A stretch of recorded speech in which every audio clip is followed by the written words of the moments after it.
سید الانبیاء والمرسلین اللہم صلی علی سیدنا و مولانا محمد وعلی آلہ واصحابہ وبارک وسلم وصلی علیہ۔ دنیا کے تمام دیکھنے والوں کو، تمام چاہنے والوں کو، تمام پیار کرنے والوں کو، اور جہاں جہاں تک اس وقت میری آواز کو سنا اور مجھے دیکھا جا رہا ہے، جنید اقبال کی جانب سے انتہائی محبت کے ساتھ السلام علیکم۔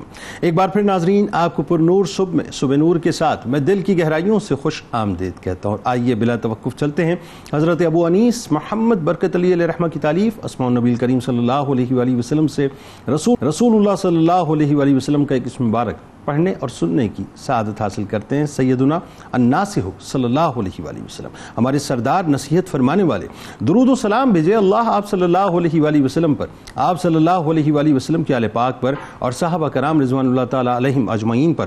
حضرت علی کرم اللہ وجہ الکریم سے روایت ہے کہ حضور نبی کریم صلی اللہ علیہ وآلہ وسلم نے فرمایا کہ جسے یہ پسند ہو کہ اس کی زندگی طویل ہو، رزق کشادہ ہو اور موت کی سختی سے محفوظ رہے، تو وہ اپنے اندر اللہ کا ڈر پیدا کرے اور رشتوں کو ہمیشہ جوڑے رکھے۔ دنیا میں آپ کہیں بھی بستے ہیں صاحب، آج ہمارے ساتھ رہیں، انتہائی ریلیونٹ اور اہم ترین موضوع ہے، آج شدت پسندی پہ انشاءاللہ بات کریں گے۔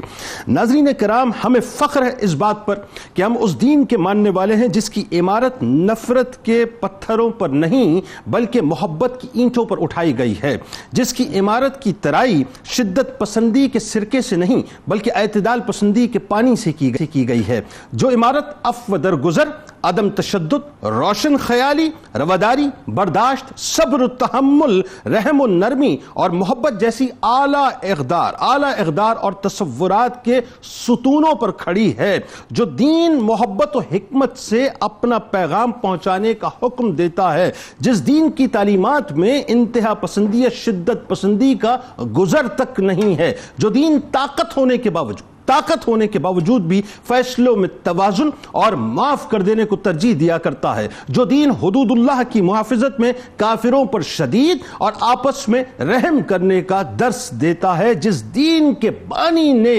شدت پسند دشمنوں کی شدت پسندی کو محبت کی تلوار سے اعتدال پسندی میں تبدیل کر کے اپنا گرویدہ بنا لیا۔ ناظرین کرام، دوسری طرف معاملہ کچھ اور ہے۔ اب یہ ایک اور بات ہے جس کو میں سمجھانا چاہتا ہوں کہ ہم مسلمان بھی، بالخصوص جو پاکستانی مسلمان ہیں، ان کا حال یہ ہو چکا ہے کہ لہجوں اور چہروں پر انتہائی کرختگی نمایاں ہو چکی ہے۔ تعمیری سوچ کے بجائے ہماری جو سرگرمیاں ناظرین وہ تخریبی بن کے رہ گئی، یعنی ہمارا مرکز اور محور تخریب کاری رہ گیا ہے۔ عالم یہ ہو گیا ہے کہ کیا گھر ہے، کیا محلہ، کیا بازار، کیا سیاست، کیا مذہب، ہر جگہ ہمارے رویوں میں شدت پسندی اپنے عروج پر نظر آتی ہے۔ ایک دوسرے کو برا بھلا کہنا، ایک دوسرے پر لعن طعن کرنا، ایک دوسرے کو گالیاں دینا، ایک دوسرے کے کپڑے اتارنا، ایک دوسرے کی کھل کر کریکٹر اسیسینیشن کرنا، اختلاف رائے کو مخالفت میں بدل دینا اور مخالفت کو مخاصمت کا پیراہن پہنا کر بدترین درجے پر لے جانا، ساری اخلاقی قدروں اور مروت کو پامال کر دینا ہمارے اس معاشرے میں ناظرین اب بدقسمتی سے عام ہو گئی ہیں۔ یعنی ہمارے مزاج میں شدت پسندی اس حد تک بڑھ گئی ہے کہ بچے ماں باپ کو اور ماں باپ بچوں کو برداشت کرنے کو تیار نہیں ہیں، بہن بھائی آپس میں ایک دوسرے کو برداشت کرنے کو تیار نہیں ہیں، رشتہ دار آپس میں عدم برداشت کا شکار ہو چکے ہیں۔ اس میں بھی ناظرین کہیں سے اس سے زیادہ بھی ناظرین صورتحال یہ ہو چکی ہے کہ سیاسی رہنماؤں کے یعنی جو دو نمبر معاملات ہیں، یعنی دو نمبر سوچ ہے، یعنی دو نمبر سیاست ہے، اپنے لیڈر کے حق میں، اپنی پارٹی کے حق میں جھوٹ، غیبت، بہتان، کردار کشی، بغض، نفرت، دشمنی اپنی انتہاؤں کو پہنچ چکی ہے۔ یعنی تمام سیاسی جماعتیں اپنے جلسے جلوسوں کو جو کہ یعنی سمجھ لیجئے کہ ایک آگ برساتا وہ لب و لہجہ استعمال کرتے ہیں، اور عالم یہ ہو گیا کہ کسی بھی حد کو پار کرنے کو تیار نہیں ہے۔ تباہی اس حد تک ہو چکی ہے کہ ہم ایک دوسرے کو برداشت کرنے کو تیار نہیں ہے ناظرین، اور بدقسمتی کا یہ صاحب کہ اب ہم نے اس حد تک ان معاملات کو پس پش ڈال دیا ہے کہ مسجد نبوی صلی اللہ علیہ وآلہ وسلم کے تقدس کو بھی اپنی شدت پسندی کی بھیٹ چڑھا دیا ہے۔ جس دور میں ہم جی رہے ہیں ایسا محسوس ہوتا ہے صاحب کہ شدت پسندی اپنے عروج پر پہنچ گئی ہے، نہ کسی کو سننا ہے، نہ کسی سے بات کرنی ہے، بس یوں سمجھ لیجئے کہ ہم ایک گن کو لوڈ کر کے بیٹھے ہوئے کہ سامنے والا کوئی بات کرے اس پہ ہمیں فائر کر دینا ہے۔ اسلام کیسا مسلمان چاہتا ہے، پہلے ذرا یہ بتائیے۔ دوسرا، معاشرے کو اپنی بنیاد میں کیسا ہونا چاہیے، اور تیسرا، مسلمانوں کو آپس میں ایک دوسرے کے ساتھ کیسا ہونا چاہیے؟ دیکھیے موضوع بھی بہت اہم ہے، اور آپ نے اس کو انفرادی زندگی سے لے کر اجتماعی زندگی تک، بلکہ ایک ملک اور معاشرے سے لے کر بین الاقوامی سطح تک جہاں جہاں شدت پسندی ہمیں نظر آتی ہے، آپ نے اس کی ایک آئینہ داری پیش کی ہے۔ شدت پسندی ہر حال میں قابل مذمت ہے، چاہے وہ مسلمانوں کی طرف سے کسی اور مذہب کے ماننے والوں کے ساتھ ہو، یا دوسرے مذاہب کی طرف سے، دوسری اقوام کی طرف سے، دوسری ریاستوں کی طرف سے مسلمانوں کے خلاف ہو۔ بالکل۔ اور ایون یہ قابل مذمت ہے اگر خود مسلمانوں کے درمیان ہو، چاہے ہماری آئلی اور انفرادی زندگی میں ہو، معاشرتی زندگی میں ہو، سیاسی زندگی میں ہو، یا مذہبی زندگی میں ہو۔ شدت پسندی ہر حال میں قابل مذمت ہے، اور اس کا اسلام سے کوئی تعلق نہیں۔ بالکل۔ اسلام امن کا دین ہے، رواداری کا دین ہے، محبت کا دین ہے، تکریم اور اکرام کا دین ہے، ریسپیکٹ اور احترام کا دین ہے، اور دوسروں کے نقطہ نظر کو تحمل سے سننے اور دلیل کے ساتھ آپ رد کر سکتے ہیں تو رد کرنے کا نام ٹھیک ہے۔ اللہ رب العزت نے آقا علیہ الصلوۃ والسلام کی جماعت اور صحابہ کرام کی جو صفات بیان فرمائیں، اس میں دو کلمات کی طرف آپ کی توجہ چاہتا ہوں اور آپ کے توسط سے سامعین کی۔ اللہ رب العزت نے ارشاد فرمایا، محمد رسول اللہ والذین معہ اشداء علی الکفار رحماء بینہم۔ واہ! کہ محمد صلی اللہ علیہ وسلم اللہ کے رسول ہیں، اور ان کے ساتھ ان کے تربیت یافتہ، ان کے صحبت یافتہ، ان کی صفت اور نشانی یہ ہے کہ وہ کفار پر سخت ہیں اور آپس میں ایک دوسرے کے ساتھ نرم ہیں۔ ٹھیک ہے۔ اب کفار پر سخت کا بھی یہ معنی ہرگز نہیں ہے کہ اپنے حسن سلوک میں ان کے خلاف سخت ہیں۔ اس کی یہ تفسیر ہرگز نہیں ہے کہ ان کے ساتھ اپنے معاشرتی رویوں میں سخت ہیں۔ ان کے ساتھ سخت تب ہیں جب وہ اسلام اور مسلمانوں کو نقصان پہنچانے کے لیے کچھ اقدامات کریں یا ارتکاب کریں، یعنی تب اس کا جب وہ حدود اللہ میں دخل اندازی شروع کر دیں، حدود اللہ میں دخل اندازی کریں، اسلام کا مذاق اڑائیں یا مسلمانوں کے خلاف کوئی اقدامات کریں، تب ان کا جواب دینے میں سخت ہیں۔ یہ معنی ہے اس کا۔ یہ مطلب ہرگز نہیں ہے کہ اگر کوئی پرامن ہو کر ہمارے گرد و پیش میں رہتا ہے تو اس کے خلاف بھی صرف اس وجہ سے سختی کی جائے گی کہ وہ کافر ہے۔ یہ اس آیت کی تفسیر میں کہیں بھی اسلام کیسا مسلمان چاہتا ہے؟ لہٰذا کیسا مسلمان چاہتا ہے؟ وہ مسلمان چاہتا ہے جو سراپا سلامتی ہو، امن ہو، رواداری ہو اور تحمل ہو، صبر اور برداشت ہو۔ اسلام سلامتی سے ہے، ایمان امن سے ہے، تو یہ کیسے ہو سکتا ہے کہ جسے اللہ اور اس کے رسول نے مسلم قرار دیا ہو، اس سے سلامتی کے علاوہ تشدد پھوٹ رہا ہو؟ یہ کیسے ہو سکتا ہے کہ جس عقیدے کو ایمان کا نام دیا ہو، امن سے مشتق ہو یہ لفظ، تو وہ دوسروں کے لیے باعث آزار بن جائے؟ وہ کسی طور پر مومن نہیں ہو سکتا۔ اس لیے آقا علیہ الصلوۃ والسلام نے معروف حدیث مبارکہ میں جو ارشاد فرمایا، المسلم من سلم المسلمون من لسانہ و یدہ، مسلمان وہ ہے کہ اس کے ہاتھ سے اور زبان سے دوسرے مسلمان محفوظ رہیں۔ اور زبان کا ذکر پہلے فرمایا، ہاتھ کا ذکر بعد میں فرمایا۔ جب ہاتھ سے دوسرا محفوظ نہیں ہوگا تو یہ تشدد ہے، اور جب زبان سے کوئی دوسرا محفوظ نہیں ہوگا تو یہ شدت پسندی ہے۔ تو شدت پسندی تشدد کو جنم دیتی ہے۔ اور شدت پسندی کو اگر ہم دیکھیں تو شدت پسندی سے پہلے کیا آتا ہے؟ اس سے پہلے انتہا پسندی آتی ہے۔ انتہا پسندی سے پہلے تنگ نظری ہے۔ تنگ نظری سے پہلے اگر اس کی جڑ کو دیکھا جائے تو وہ جہالت ہے اور تعصب ہے۔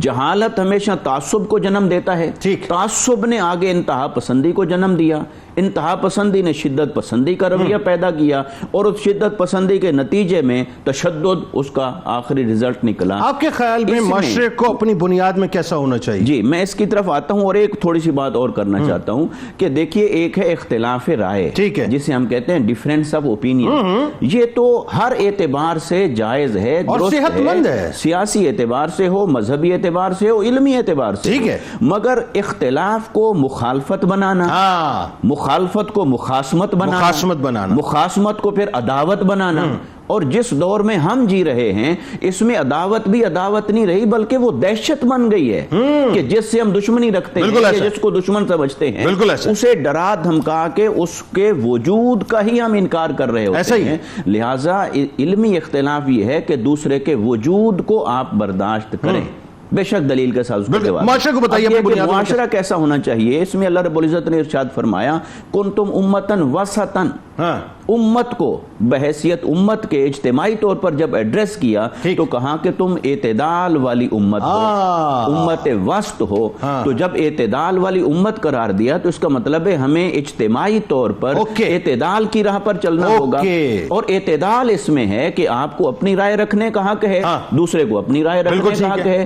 آپ کے پاس دلیل ہے، دوسرے کے پاس بھی دلیل ہے، تو اپنی دلیل کو جس طرح آپ سمجھتے ہیں جسٹیفائی کرتے ہیں تو دوسرے کی دلیل کو بھی وہ سپیس دیں، وہ جگہ دیں. یعنی ہم اگر مطلقاً حضرت جنید بغدادی رحمۃ اللہ علیہ کے اس قول کو اٹھا لیں کہ دوسرے کے عقیدے کو چھیڑو مت، اپنے عقیدے کو چھوڑو مت. بالکل ٹھیک بات آگے بڑھاتے ہیں. علامہ صاحب اب اس میں دیکھیں ایک بڑی اہم ترین بات ہے، یعنی ہم اوریجن کی طرف تو پہنچ گئے کہ جہالت سے لے کر یہ جو شدت پسندی تک کا عمل ہے پورا، شدت پسندی کی ممانعت کیوں اسلام نے کی ہے؟ ایک بات، اعتدال پسندی کے تقاضے کیا ہیں؟ یعنی مثال کے طور پہ ایک شخص کو یا ایک معاشرے کو کس حد تک اعتدال پسند ہونا چاہیے، اس کے لیمیٹیشنز کیا ہیں؟ اچھا پھر جو گفتگو میں نرمی کا تصور ہے وہ کس حد تک ہونا چاہیے، کیسے ہونا چاہیے؟ اور موقف میں، اب مثال کے طور پہ میرا اپنا ایک موقف ہے، میرا اپنا ایک سٹینڈ ہے، ایک نظریہ ہے، تو اس کی پختگی کے حوالے سے اسلامی تعلیمات کیا ہیں، یہ ذرا بتائیے. بسم اللہ الرحمن الرحیم. انتہائی اہم موضوع ہے، اور سورہ بقرہ کی یہ آیت مبارکہ جو اعتدال پر دال ہے اور ہمارے اس دین کا خوبصورت حسن ہے. اللہ رب العزت نے ارشاد فرمایا وَكَذَلِكَ جَعَلْنَاكُمْ أُمَّةً وَسَطًا، کہ ہم نے اسی طرح سے تمہیں امت وسط بنایا. یہاں مفسرین نے جہاں بہت ساری اس کی تفاسیر فرمائی، وہاں جو بنیادی نقطہ ہمارے سامنے آتا ہے وہ یہ ہے کہ اللہ رب العزت نے اس دین کو وہ حسن عطا فرمایا ہے کہ نہ اس میں افراط ہے اور نہ تفریط ہے. بالکل ٹھیک. اس لیے فرمایا کہ یہ جو دین ہے یہ امت وسط ہے. اب جب اس دین کے ماننے والوں کی بات کی جاتی ہے تو ہر مقام پر اور ہر رویے میں اسے اپنے اعتدال کو بروئے کار لانا. بالکل ٹھیک ہے. اب آپ دیکھیے کہ انسان کا کوئی رویہ ہے، اس کا جو مزاج ہے، اسلام اس میں بھی اعتدال چاہتا ہے. اس کا عمل ہے اس میں بھی اعتدال چاہتا ہے. اس کا جو مزاج ہے اس میں بھی اعتدال چاہتا ہے. ٹھیک ہے. صرف یہ نہیں کہ تعلیم دے دی گئی بلکہ اس کے لیے پورا نصاب مرتب کر دیا گیا. اب آپ یہ دیکھیے کہ جب ہم عمل میں اعتدال کی بات کرتے ہیں اور اس میں شدت اور اس میں ایکسٹریم پر جانے سے اجتناب برتنے کی جانب بات کرتے ہیں تو ہمیں آقا کائنات صلی اللہ علیہ وسلم کا وہ فرمان نظر آتا ہے کہ جو حضرت عبداللہ بن عمر بن عاص رضی اللہ تعالیٰ عنہ سے حضور نے فرمایا یا ابا عبداللہ لا تکن مثل فنال کان یقوم اللیل فترک قیام اللیل، کہ اس شخص کی طرح نہ ہو جاؤ کہ پہلے وہ تہجد پڑھتا تھا اور پھر اس کے بعد اس نے تہجد پڑھنا چھوڑ دی. ٹھیک ہے. یعنی اس سے مراد یہ ہے کہ اگر کسی عمل میں بھی رویے کو اختیار کیا جائے گا تو وہ ایسے اعتدال کے ساتھ معتدل ہونا چاہیے کہ اس کے ذریعے سے کسی دوسرے معاملے میں کمی یا کوتاہی نہ رہ جائے. ایسا نہ ہو کہ پوری رات عبادت ہوتی رہی اور دن کے جو امور ہیں اس میں کوتاہی ہو گئی. بالکل صحیح. اچھا پھر اس کی اور بہت ساری مثالیں، جیسے آقا کائنات صلی اللہ علیہ وسلم فرمان خیر الاعمال اوسطها، کہ بہترین عمل جو ہے وہ درمیانی عمل ہے. واہ. اعتدال والا جو عمل ہے اس میں شدت سے حضور علیہ الصلوۃ والسلام نے عمل کے اعتبار سے منع فرما دیا. اب آپ یہ دیکھیے کہ جب یہ ساری باتیں ہمارے سامنے آتی ہیں اور پھر اس میں جب ہم تبلیغ کی اس صفت کو داخل کرتے ہیں، اور ظاہر سی بات ہے کہ بحیثیت مسلمان تبلیغ کا جو فریضہ ہے اللہ رب العزت نے ہر فرد پر اس کے منصب کے مطابق قائم فرمایا. بالکل ٹھیک ہے. اگر تو ہماری تبلیغ کا نتیجہ اور ہمارا اس کا اثر اور اس کی منزل یہ ہے کہ ہم اس کے ذریعے سے اصلاح کریں تو پھر اس کے لیے ہمیں وہی طریقے اعتدال کو اختیار کرنا ہوگا جو کائنات کے تاجدار صلی اللہ علیہ وسلم نے عطا فرمایا. فریقین میں گفتگو ہو رہی ہے آج کل. مثال کے طور پہ اگر آپ تھوڑا سا یوں سمجھیں کہ ٹرانزیکشنز ہو رہی ہیں، سیاسی نظریات کی ٹرانزیکشنز ہو رہی ہیں، مذہبی نظریات کی ٹرانزیکشنز ہو رہی ہیں، سماجی نظریات کی ٹرانزیکشنز ہو رہی ہیں، مختلف قسم کے افیئرز کے اوپر. گفتگو میں دین اسلام کیا کہتا ہے کہ کیا رویہ اختیار ہونا چاہیے، اور اگر موقف کی پختگی کی بات ہے تو اس میں اسلامی تعلیمات کیا ہیں؟ دو فریق بیٹھے ہیں، کسی بھی موضوع پہ بات ہو رہی ہے. اب دیکھیے اس سے اچھی مثال جو قرآن نے ہمیں دی ہے نہیں مل سکتی کہ جناب موسیٰ اور جناب ہارون کو بھیجا جا رہا ہے فرعون کے پاس اور کہا جا رہا ہے فَقُولَا لَهُ قَوْلًا لَيِّنًا. ٹھیک ہے. یعنی اپنے نظریے کی پختگی موسیٰ اور ہارون سے زیادہ کسی کی نہیں ہو سکتی. واہ. اور اپنی ہٹ دھرمی میں معراج پر فرعون سے بڑھ کر کوئی نہیں ہو سکتا, بالکل اپنے عروج پہ, بالکل ٹھیک. لیکن اس کے باوجود جناب موسیٰ اور ہارون کا مطمع نظر کیا ہے کہ شاید فرعون کو نصیحت نصیب ہو جائے, وہ اللہ سے ڈر جائے, تو فرمایا کہ اس کے لیے قول لین کو اختیار کرو, نرمی کے اس قول کو اختیار کرو. یعنی ایک طرف فرعون اپنی انتہاؤں پر ہے, ہاں ٹھیک ہے, بالکل, یہاں موقف کی پختگی اپنی انتہا پر ہے اور دوسری طرف ہٹ درمی بھی اپنی انتہا پر ہے, ٹھیک ہے. لیکن درمیانی رستہ یہ نکل رہا ہے کہ پھر بھی تبلیغ کرنے والے کا مطمع نظر یہ ہے, اگرچہ بہت کم چانسز ہیں کہ وہ راہ راست پر آئے, لیکن طریق وہی اختیار کرنا ہے کہ جس کے ذریعے سے اثر قائم ہونے کے امکانات موجود ہوں. ٹھیک ہے. اب پھر حضور نبی رحمت صلی اللہ علیہ وسلم کو اللہ رب العزت نے جو حکم فرمایا قرآن میں, وَخْفِضْ جَنَاحَكَ لِلْمُؤْمِنِينَ, اپنی رحمت کے مبارک پروں کو مومنوں کے لیے جو ہے وہ دراز فرما لیجیے. واہ واہ واہ. پھر حضور علیہ الصلوۃ والسلام کی شان رحمت کو ذکر کیا جا رہا ہے, وَلَوْ كُنْتَ فَظًّا, اگر آپ ترش روح ہوتے, غلیظ القلب لانفضوا من حولک, یا آپ کے دل کی سختی لوگوں پر ہو, تو یہ جو آپ کے گرد جو ہے ستاروں کا ہجوم نظر آتا ہے, یہ جو پروانے آپ پر جانے نچھاور کرنے پر آمادہ نظر آتے ہیں, یہ آپ سے چھٹ جائیں. تو یہ جو اس قدر زیادہ ہجوم عاشقاں حضور کے گرد نظر آیا ہے, یہ آقا کائنات صلی اللہ علیہ وسلم کے مبارک فرامین کا وہ اعتدال ہے کہ جو نہ صرف شدت سے پاک ہے, نہ ہی وہ تصورات و نظریات کی عدم پختگی کی جانب جاتا ہے, بلکہ حضور علیہ الصلوۃ والسلام نے تو یہاں تک اعلان فرما دیا, سورہ کافرون سے بڑھ کر ہمیں اور کیا مثال مل سکتی ہے کہ جب ڈائلاگ ہو رہے ہیں, ان کی جانب سے آفرز کی جا رہی ہیں, اور حضور علیہ الصلوۃ والسلام ان کے جواب میں کہہ رہے ہیں, لا اعبد ما تعبدون, میرا عقیدہ اور اس کی پختگی کیا ہے, میرا ہے. ٹھیک, یہ جان لو تم نے جتنی باتیں کرنی ہیں کر لو, لیکن پہلے میرا اسٹانس یہ ہے, میں اس کی عبادت کر ہی نہیں سکتا جس کی تم عبادت. واہ, یعنی تمہارا دین تمہارے ساتھ, تمہارا دین تمہارے ساتھ اور میرا دین میرے ساتھ. بالکل ٹھیک. اور پھر تبلیغ کا ایک اور انداز میں ذکر کروں, اگر حضور نبی رحمت صلی اللہ علیہ وسلم نے اس اعتدال کو جب قائم فرمایا, حضور نبی رحمت صلی اللہ علیہ وسلم کے صحابی ہیں معاویہ بن حکم سلمی رضی اللہ تعالیٰ عنہ, کہتے ہیں کہ نماز ہم ادا کر رہے تھے, ایک شخص کو نماز میں چھینک آئی, ایک بدو شخص تھا, تو اس کے معلوم نہیں تھا کہ نماز کے آداب کیا ہیں, تو انہوں نے نماز ہی میں جواب دے دیا یرحمک اللہ. ٹھیک ہے. دیگر جو صحابہ ہیں وہ ترش آنکھوں کے ساتھ اسے گھورنے لگے, تو اس نے جواب میں کہا, واہ سکلا امیہ, میری ماں مر جائے کہ تم لوگ مجھے ایسے کیوں گھور رہے ہو. جب یہ بات ہوئی تو وہ اپنے نمازی جو ہیں وہ اپنے رانوں پر ہاتھ مارنے لگ گئے. کہتے ہیں کہ مجھے غصہ تو بڑا آیا, لیکن میں خاموش رہا کہ میں نماز میں ہوں.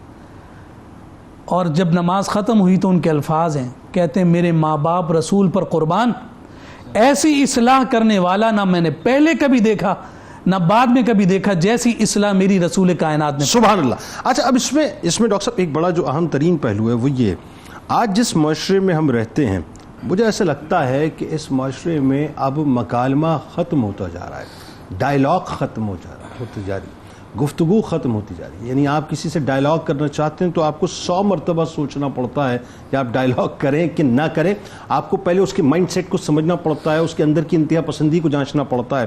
یعنی شدت پسندی اس حد تک بڑھ چکی, وجوہات کیا ہیں ذرا یہ بتائیے. بسم اللہ الرحمن الرحیم.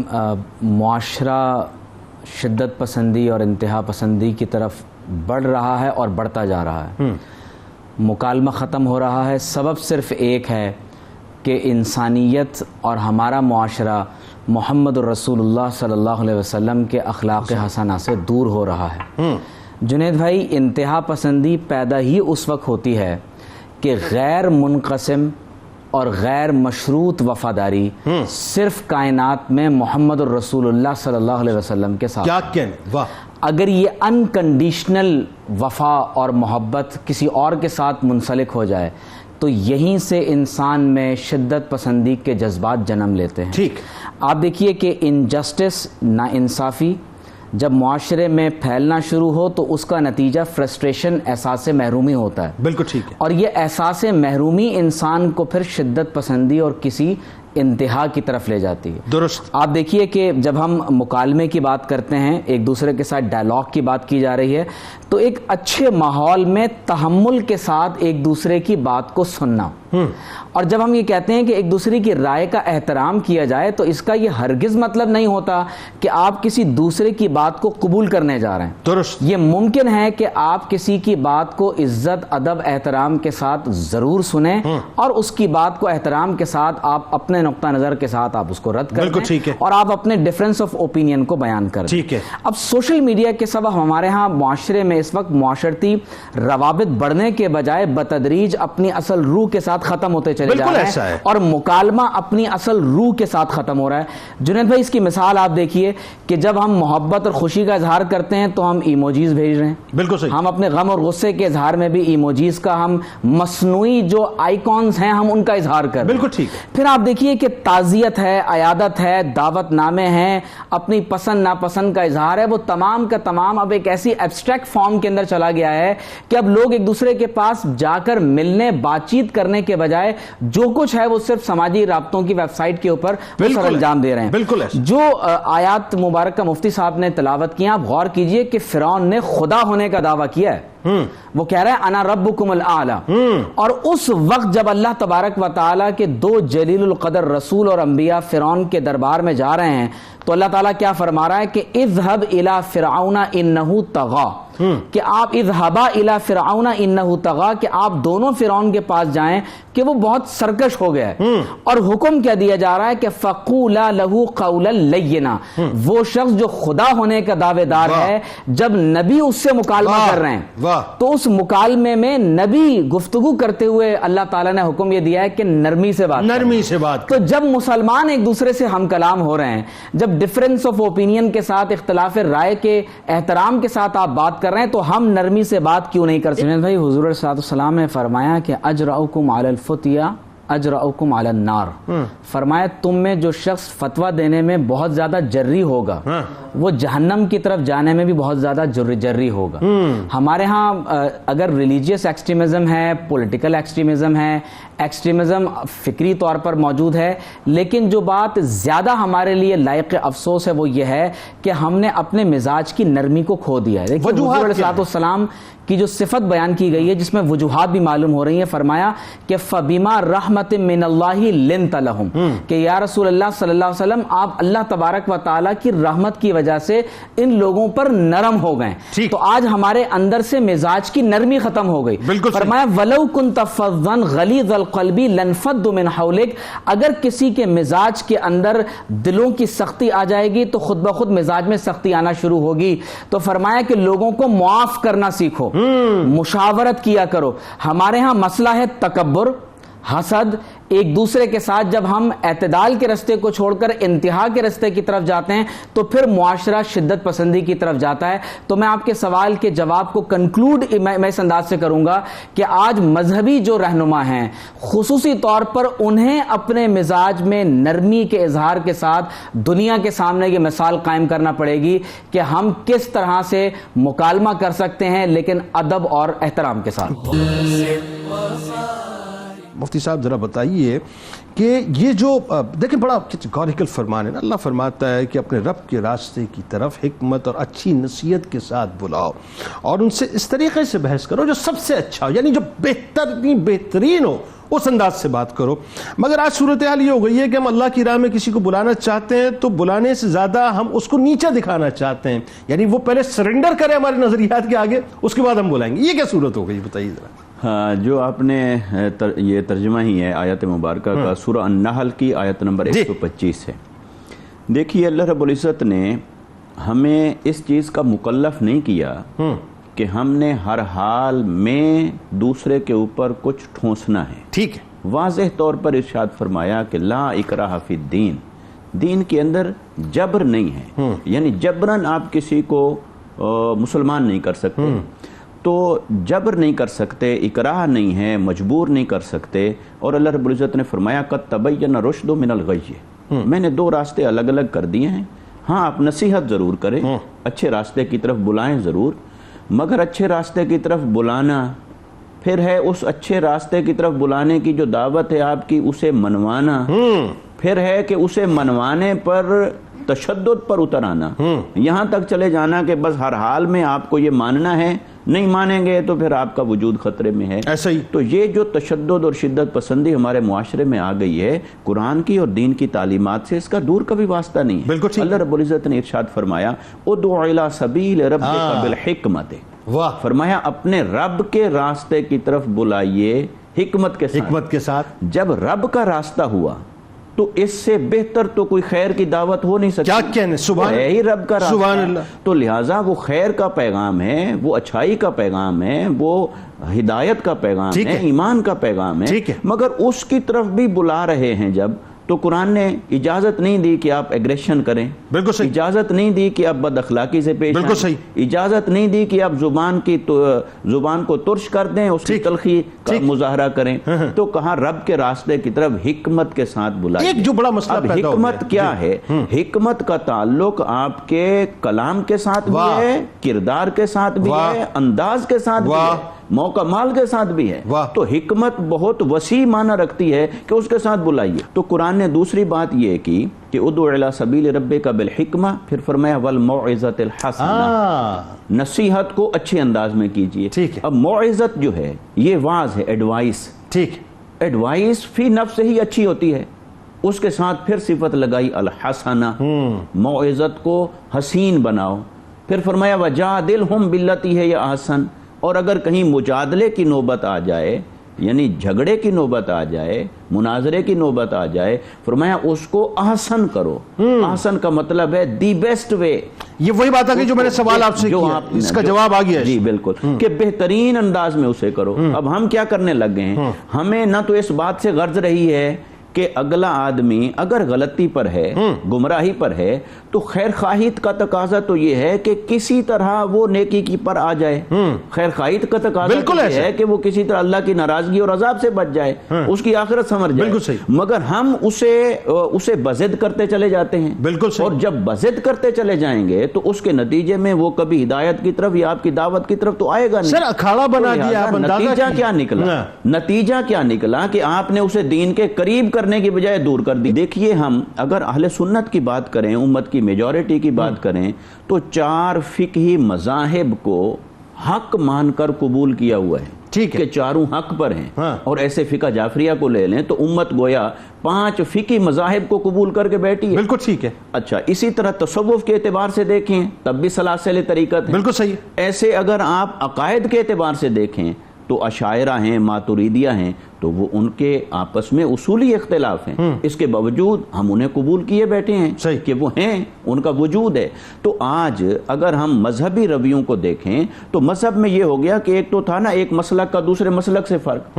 اب مسلک کے اندر اتنی شدت پسندی آ گئی ہے کہ ایک تنظیم دوسری تنظیم کو گوارا کرنے کو تیار نہیں ہے، ایک عالم دوسرے عالم کو گوارا کرنے کو تیار نہیں ہے، ایک طبقہ دوسرے. اور مساجد کا فرق ہو گیا، فلاں مسجد والا، یہ مسجد والا. سر سوال تو اب یہ ہے کہ جو آگ ہم اپنی زندگیوں میں بھڑکی ہوئی دیکھ رہے ہیں، جس کو بجھانے کی ہم سب کوشش کر رہے ہیں، یہ آگ جو مکالمے کی ختم ہو چکی ہے، مطلب اس کے حل کی طرف اگر ہم آئیں تو اس کا حل تبھی ہو سکتا ہے کہ جب مذہبی رہنما اپنے کارکنان کو اعتدال سکھائیں. ٹھیک ہے، وہ ان کو اپریشیٹ نہ کریں. جو شدت پسندی کے ساتھ لوگوں مخالفین کی جا کے اگر کسی نے اچھی کلاس لے لی، آپ نے اسے میڈل دے دیا، تو پھر اس سے کون سا رویہ آگے تو لہٰذا ضروری ہے کہ اس میں مذہبی لوگوں کو، علماء کو لازم ہے کہ لوگوں کو رواداری سکھائیں، حسن سلوک سکھائیں، اور دین کی تبلیغ کا وہ طریقہ اور سلوک سکھائیں جو آقا علیہ الصلوۃ والسلام. اور یہی پیمانہ سیاسی رہنماؤں کے لیے بھی ہے، یہی پیمانہ دیگر لوگوں کی مطلب جو ہے کے لیے ہے، جن کے فالوورز ہیں، جن کو لوگ فالو کرتے ہیں، چاہے وہ سوشل میڈیا کی ایک فیبریکیٹڈ دنیا کے اندر موجود ہیں یا پریکٹیکلی لوگوں کے درمیان موجود ہیں. شدت پسندی ہمارے یہاں رشتوں کے اندر آ گئی. عام سطح پہ اگر ہم بات کریں، گھر کی سطح پہ بات کریں کہ آج ہمارے گھر جو ہیں وہ تباہ ہو رہے ہیں. بھائی بھائی کو تسلیم کرنے کو تیار نہیں ہے، متشدد ہو گئے ایک دوسرے کے ساتھ. ساس بہو کا مسئلہ ہو یا نند بھاوج کا مسئلہ ہو، میاں بیوی کا مسئلہ ہو، باپ بیٹے کا مسئلہ ہو جائے، ایون بیٹی باپ کا مسئلہ ہو جائے، وہاں بھی تشدد پیدا ہو گیا، وہاں بھی شدت پسندی، وہاں بھی انتہا پسندی ہوگی. کیا وجوہات ہے، کیا تدارک ہے کہ گھر بھی بکھرتے جا رہے ہیں؟ جی بالکل، یہ شدت پسندی کا یہ جو زہر ہے یہ بالکل گراس روٹ لیول سے بڑھتے بڑھتے اب ان لوگوں تک پہنچ چکا ہے کہ جن کو آپ علم و دانش کی بلند ترین سطح پر محسوس کرتے ہیں, بالکل ٹھیک, جن کو آپ زعماء کہتے ہیں, عمائدین کہتے ہیں, قائدین کہتے ہیں, جن کو آپ علماء کہتے ہیں.